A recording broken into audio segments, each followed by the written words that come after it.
Commander Jinwoo Park stood at the large window of his spaceship, looking out at the biggest space station he had ever seen. Nexus Prime looked like a giant metal city floating in the darkness of space. This was it, the moment when humans would meet aliens for the first time. "Sir, we are getting close to the docking bay," said Officer So-young Kim from her seat at the computer controls. She looked worried as she watched the numbers on her screen. "But something is wrong with our translation machine." Jinwoo walked over to look at her computer. The translation machine was supposed to help humans and aliens understand each other by changing their words into the right language. But right now, it was making strange noises and showing error messages. "What kind of problems?" Jinwoo asked. "Watch this," So-young said. She pressed a button and spoke into the machine. "We come in peace, with honor and duty to our people." The machine made a buzzing sound. Then it said in a robot voice, "We come in, ... error. With unknown concept and cannot translate to our people." Lieutenant Tae-hyun Lee walked over from his weapons control station. He was young but very serious about his job. "That's strange. These words are not hard to understand." "Maybe not for us," So-young said. "But the machine keeps breaking when I try to translate words like honor, duty, bravery, and sacrifice. It acts like these words don't exist in alien languages." Before anyone could say more, a bright light filled the room. Slowly, the shape of an alien appeared in front of them. It was tall and looked like it was made of blue crystal. It had 4 eyes that moved around like they were looking at everything at once. The alien began to speak. Its voice sounded like music mixed with the sound of breaking glass. The translation machine worked hard to change the alien's words into human language. "Greetings, creatures called humans. I am Ambassador Veltar of the Galactic Confederation. We have watched your species travel to the stars. You are interesting." Jinwoo stepped forward and tried to be polite. "Thank you, Ambassador Veltar. We are happy to meet you and your people. We come with honor and hope for friendship between our worlds." The translation machine made that buzzing sound again. The alien's 4 eyes all focused on Jinwoo at the same time. "Your translation device is not working correctly," Veltar said. "You used a word that has no meaning. What is this honor you speak of?"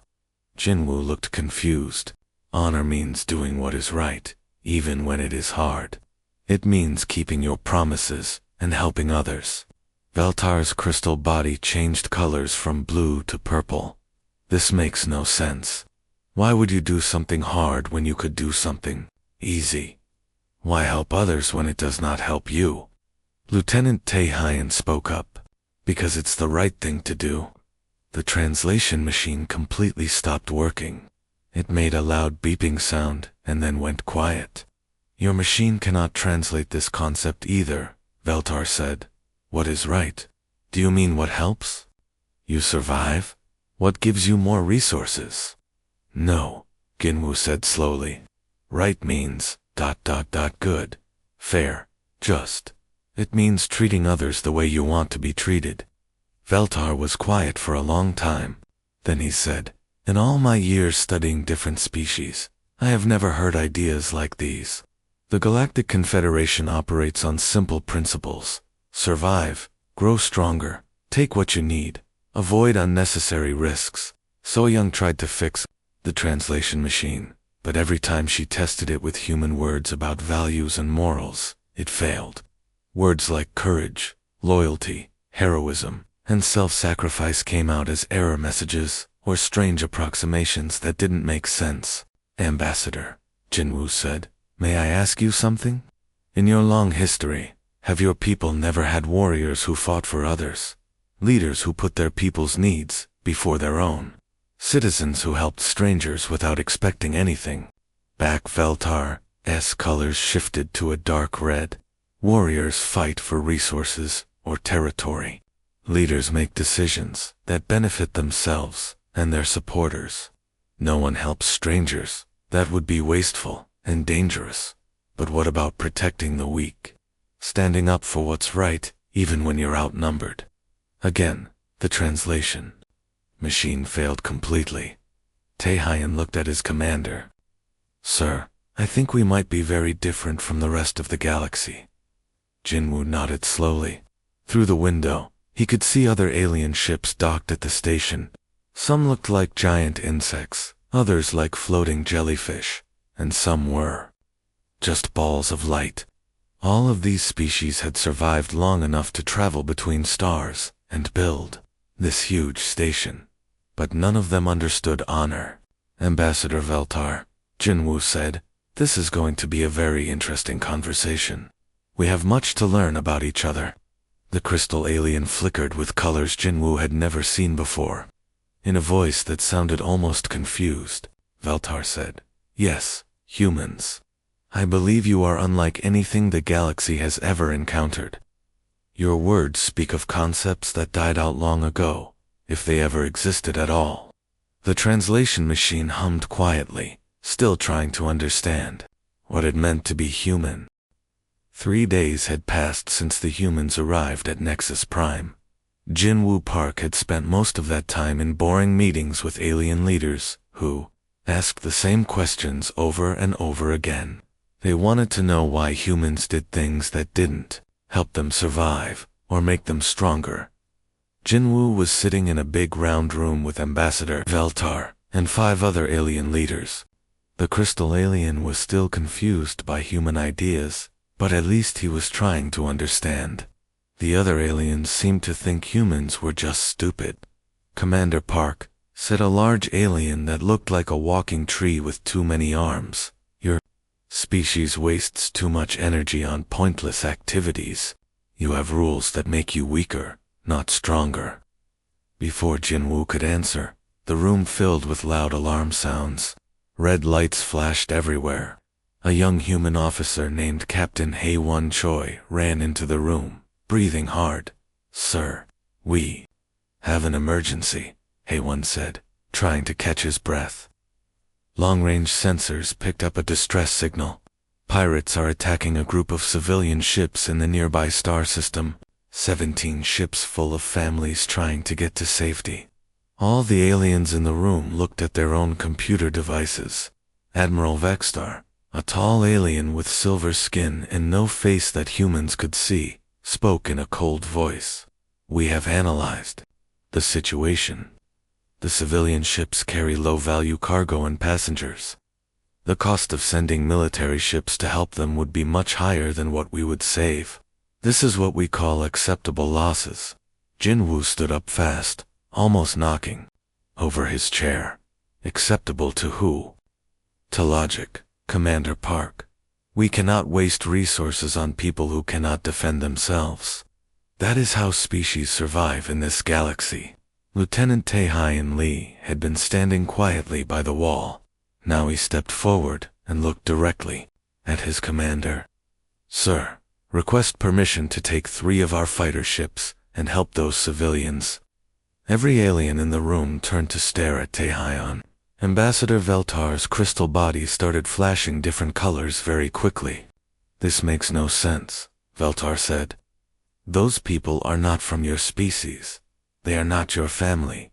You do not know them. They have nothing to give you. Why would you risk your lives for them? Taehyun looked at the alien with steady eyes. Because they need help, and we can give it. Admiral Vextar made a sound like metal scraping against metal. But the enemy ships are stronger than your fighters. You will probably die, and the civilians will die anyway. This is not logical. Logic isn't everything, Jinwoo said. He looked at Taehyun and nodded. Permission granted. Take whoever volunteers to go with you. Within 10 minutes, 12 human pilots were running toward their fighter ships. Jinwoo watched from the station's control room as the small human ships flew toward the distant battle. The aliens watched too, but they looked like they were watching something they couldn't understand. Your people are going to die for nothing, Admiral Vextar said. No, Jinwoo replied. They're going to die for something. The translation machine made its familiar error sound. The battle lasted 2 hours. On the big screens in the control room, Jinwoo and the aliens watched as human fighters fought against pirate ships that were twice as big and much more powerful. The humans were clearly losing, but they kept fighting. Dr. Calatham, a small, alien scientist with purple skin and large eyes, pointed at one of the screens. "Look at fighter designation, Taehyun Lee. His ship is badly damaged." They could all see that Taehyun's fighter was falling apart. Pieces of metal were floating away from it, and it was leaking air into space. But instead of running away to save himself, Taehyun flew his broken ship between a pirate vessel and a civilian transport full of alien families. "His weapons are almost gone," Dr. Calatham said, watching her instruments. "His life support is failing. He should escape while he still can." But Taehyun didn't escape.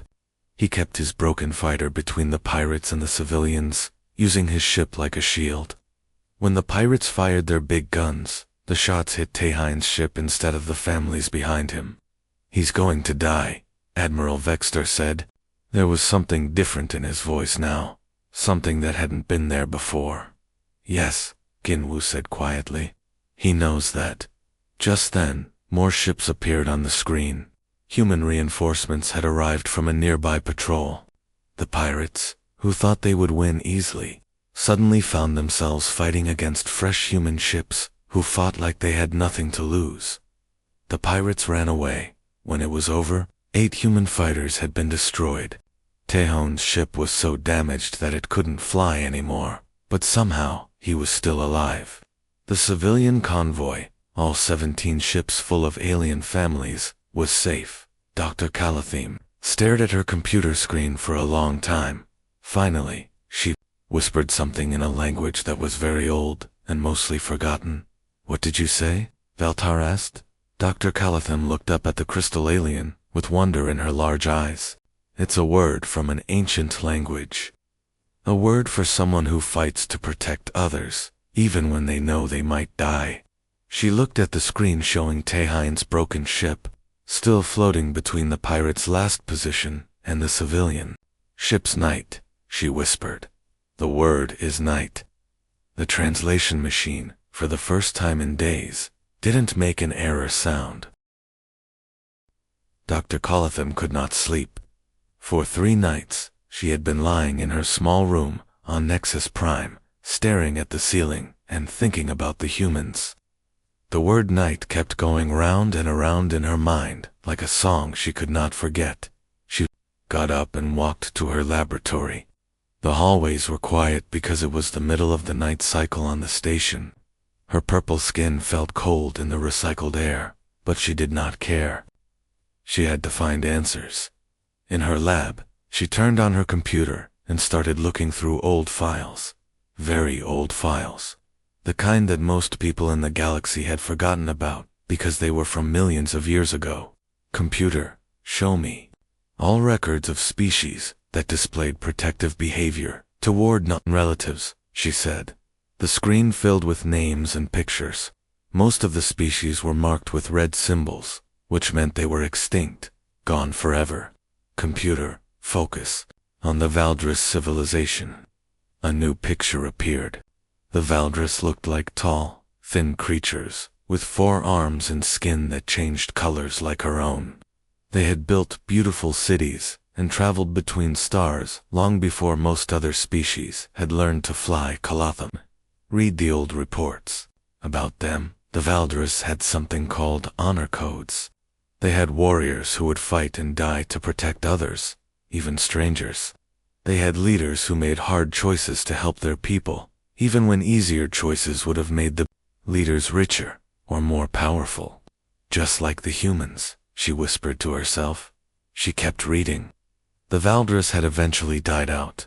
The reports said they were evolutionarily unsuccessful because they wasted resources helping others instead of focusing on their own survival. But something felt wrong about that conclusion. "Computer, show me more extinct species with similar behavior patterns." More names appeared on her screen. The Kaltani, who had built hospitals for any sick creature, not just their own kind. The Morden, whose soldiers would never leave a fallen comrade behind, even in hopeless battles. The Ithic who shared their food with starving strangers during famines, all extinct, all marked as evolutionary failures. Colotham's assistant, Glek, waddled into the lab. He was a small green creature who looked like a cross between a frog and a turtle. He was very smart, but he usually slept during the night cycle. "Dr. Colotham, you have been here all night again," Glek said, his big round eyes blinking with worry. "This is not healthy, Glek. Look at this data," she said, pointing to her screen. "Do you see a pattern?" Glek climbed onto a chair and looked at the screen. His eyes grew even bigger. "All of these species are gone, and they all acted like the humans acted during the pirate attack." "Exactly. But look at this." Colotham pressed some buttons, and new information appeared. I cross-referenced the extinction dates with galactic historical records. Most of these species didn't die from wars or disasters. How did they die? They were absorbed by other civilizations. Civilizations that were more practical and efficient. Their populations slowly joined with species that focused only on survival and personal gain. Over thousands of years, their ideas about honor and sacrifice just disappeared. Glek was quiet for a moment. Then he said, "Are you saying the galaxy didn't evolve past these behaviors?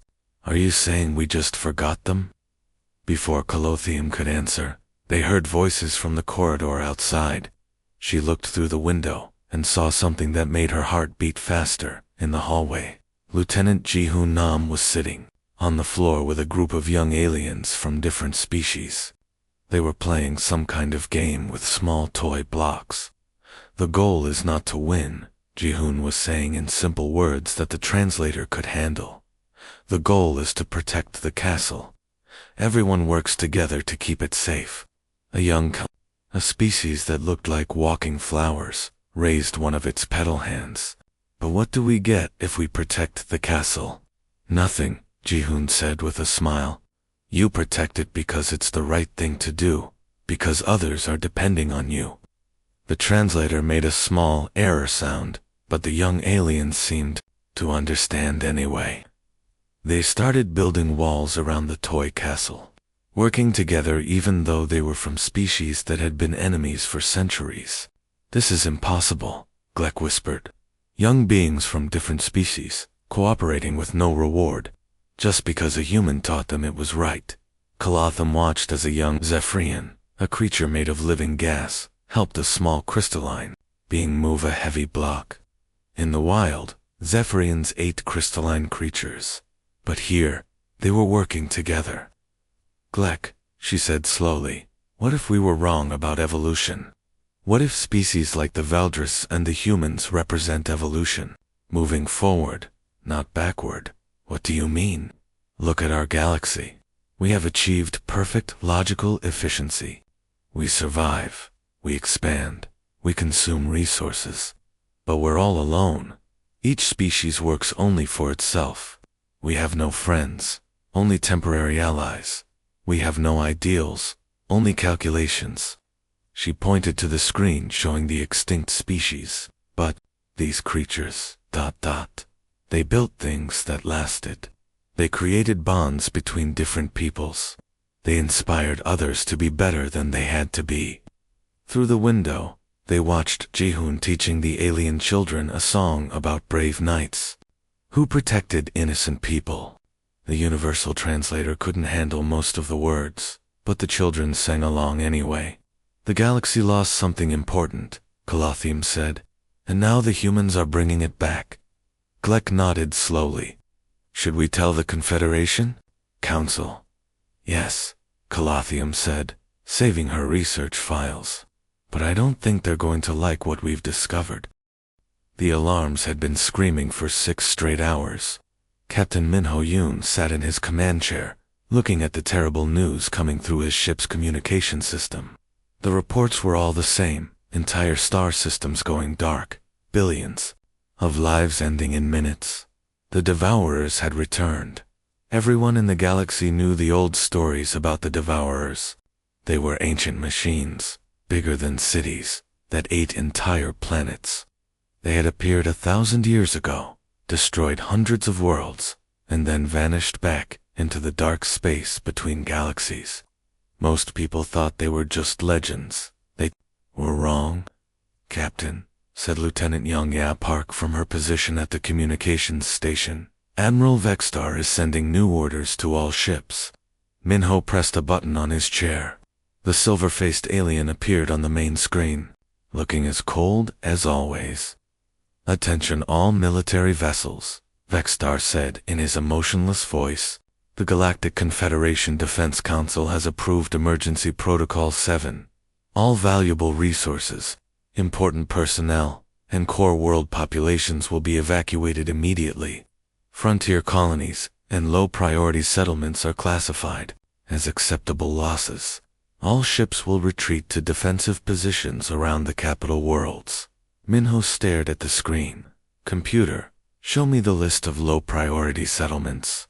Names appeared on his screen. Mining colonies, research stations, farming worlds. Places where normal families lived and worked, far from the rich and important core worlds. One name made his hands tighten into fists. Epsilon-4, double quotes YEONG-YA. How many people live on Epsilon-4? About 5,000, sir. Mostly families who work in the mineral extraction facilities. There are also about 2,000 alien refugees who came there after their own worlds were attacked. Children, yes, sir. The colony has a big school and several daycare centers. Minho looked at his crew. These were good people who had followed him through many dangerous missions. He had no right to ask them to die for strangers, but he also couldn't just fly away and let those families face the devourers alone. Yongya, send a message to Admiral Vexter. Tell him the human fleet will not be retreating. His communications officer looked shocked. Sir, we're talking about 12 ships against, well, nobody knows how many devours. The long-range scanners show at least 300 massive contacts heading toward the frontier systems. I understand the odds, Lieutenant, but Captain, said his tactical officer. A young man named Dongwoo Kim, Epsilon-4, has no strategic value. The Confederation has already written it off. Even if we die protecting it, we won't change anything. Minho stood up from his chair and walked to the big window at the front of the bridge. Outside, he could see other human ships in formation. Small, fragile vessels, compared to the ancient machines that were coming for them. Dongwoo, do you have children? The young officer looked confused. No, sir, but I have a little sister back on Earth. Would you want someone to abandon her if monsters were coming? No, sir, but this is different. These aren't our people. They're people, Minho said simply. That's enough. Within an hour, the human fleet was flying toward Epsilon-4 at maximum speed. Behind them, the massive Confederation fleets were heading in the opposite direction, toward the safety of the core worlds. Dr. Kolatham, who had been studying human behavior for weeks, was on the bridge of Admiral Vexstar's flagship. She watched the human ships on the tactical display with fascination and horror. Admiral, she said, I must ask again, why aren't we helping them? Because it would be wasteful and illogical, Vexstar replied. Captain Yoon and his crews will die, and Epsilon-4 will still fall to the devourers. Their sacrifice serves no purpose. But sir, said a young Confederation officer named Subcommander Thylex, shouldn't we at least try to save those colonists? Admiral, Vexter's faceless head turned toward the young officer. Subcommander, emotion has no place in military strategy. Captain Yoon is making an error in judgment based on primitive instincts. On the communication channel, they could hear Captain Minho talking to his fleet as they approached Epsilon-4. All ships. This is Captain Yoon. I won't lie to you. We probably won't survive this fight. The enemy is stronger, faster, and there are more of them. But those families down there are counting on us. Not because they have to, not because they're paying us, but because it's what we do. We protect people who can't protect themselves. His voice was calm and steady, like he was talking about the weather instead of certain death. "We hold the line," Minho continued. "Whatever comes through that line has to go through us first." Dr. Colotham watched as her translation computer struggled with Minho's words. The concept of holding the line, staying in position when retreat was the logical choice, didn't exist in galactic languages. "What does that mean?" Vexter asked. "Hold the line, it means," Colotham said quietly, "they're going to stay and fight even though they know they're going to lose. Not because they think they can win, but because someone has to try." The Devourers arrived 6 hours later, massive black shapes that blotted out the stars. They moved toward Epsilon for like a plague of metal locusts. The 12 human ships flew straight at them, on bridges across the Confederation fleet. Young officers watched the tactical displays and asked their commanders the same question that Subcommander Thylex had asked. Why aren't we helping them? For the first time in 1,000 years, logic couldn't provide a good answer. The memorial service was held on Nexus Prime 3 weeks after the Battle of Epsilon 4. Representatives from hundreds of worlds had come to honor the humans who died protecting a small mining colony that most of them had never heard of. Jin-Wu. Park stood at a podium in the station's main assembly hall, looking out at thousands of different alien faces. His left arm was in a healing cast, and there were burn scars on his neck from when his ship had been hit during the final battle against the Devourers. Captain Minho Yoon and his crew knew they were going to die, Ginwoo said into the microphone. His words were translated into hundreds of different languages. But for the first time, the machines didn't struggle with human concepts. They flew toward certain death not because they had to, but because 5,000 innocent people needed someone to stand between them and the darkness. In the audience, Dr. Colotham wiped tears from her large purple eyes. Next to her, Admiral Vextar sat completely still, but his silver skin had changed to a softer, warmer color that no one had ever seen before. The battle lasted 18 hours, Jinwoo continued. 12 human ships against 300 Devourer machines. Captain Minho's final message was simple: we hold the line. Come and take it. What Jinwoo didn't tell the crowd was how the battle had really ended. Yes, the human ships had been destroyed one by one, their crews fighting until their weapons ran out of power and their hulls cracked open in the vacuum of space. But something unexpected had happened in those final hours. Ships from other species had started arriving. First came Subcommander Thylex in a small Confederation scout ship, disobeying direct orders to retreat. Then a squadron of young Kalmorian pilots who said they wanted to help the brave humans. Within hours, hundreds of ships from dozens of different species were flying toward Epsilon 4, the galaxies. Youth had been watching the human sacrifice, and they could not just stand by and do nothing. The humans taught us something we had forgotten, said Ambassador Veltor, who was now standing beside Jinwoo at the podium. The crystal alien's body was glowing with soft blue light. They showed us that survival is not the highest goal. That some things are worth more than staying alive. After the memorial service, Jinwoo walked through the station's corridors.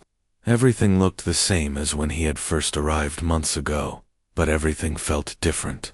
Young aliens from different species were walking together, talking about concepts that their parents' generation had never understood. He stopped outside a classroom where Lieutenant Sujin Oh was teaching a mixed group of alien cadets. Through the window, he could see her drawing pictures on a board, while the young beings listened carefully. A knight, Sujin was explaining, is not just a warrior with armor and weapons. A knight is someone who chooses to serve something bigger than themselves. A young Zephyrian, the gas creature that had once been enemies with crystalline beings, raised what might have been a hand. But what if serving others makes you weaker? What if it makes you poor, or gets you hurt? Then you do it anyway, Sujin said with a smile. Not because you're stupid, but because you understand something important. When you protect others, You become part of something larger than yourself. You become part of a community, a family, a cause that will continue even after you're gone. Jinwoo walked on and found Dr. Colotheme in her laboratory. She was working on a special project, updating the Universal Translation Database, with thousands of new words that had spread across the galaxy in just a few weeks. Honor, she said as she typed, courage, sacrifice, duty, justice. Each word appeared on her screen in dozens of different alien languages. It's amazing, Commander Park. These concepts are spreading faster than any language change in recorded history. Because people were ready for them, Jinwoo said. They were waiting for someone to remind them what these words meant. Kala nodded. My research shows that civilizations with strong concepts of honor and duty actually survive longer than purely logical societies. They build better alliances, inspire more loyalty, and create cultures that people want to defend rather than just endure. Through her laboratory window, they could see construction crews working on a new addition to Nexus Prime. It was going to be called the Academy of Noble Service, where young beings from all species could learn about leadership, sacrifice, and what it meant to serve others. The first class would be taught by human instructors, but the plan was to train teachers from every species in the galaxy. The Devourers retreated after Epsilon 4, Colotheme said. Our military analysts still don't understand why. The humans were defeated. The reinforcements were too few and too late to win a normal victory. Jinwoo looked out at the construction work. They retreated because they're machines. They're programmed to understand resources, efficiency, survival. They have no programming for enemies who fight not just to survive, but to protect others. When thousands of ships from different species started arriving to help people they'd never met, it broke their calculation systems. So the humans won. By losing, no, Jinwoo said. The humans won by showing the galaxy how to win. Not just battles, but the right to call ourselves civilized. A young alien child ran past the laboratory window, chasing a ball while shouting something in a language Jinwoo didn't recognize. But he caught one word that needed no translation. Knight. The child yelled happily. I want to be a knight. The galaxy finally understood what the word meant.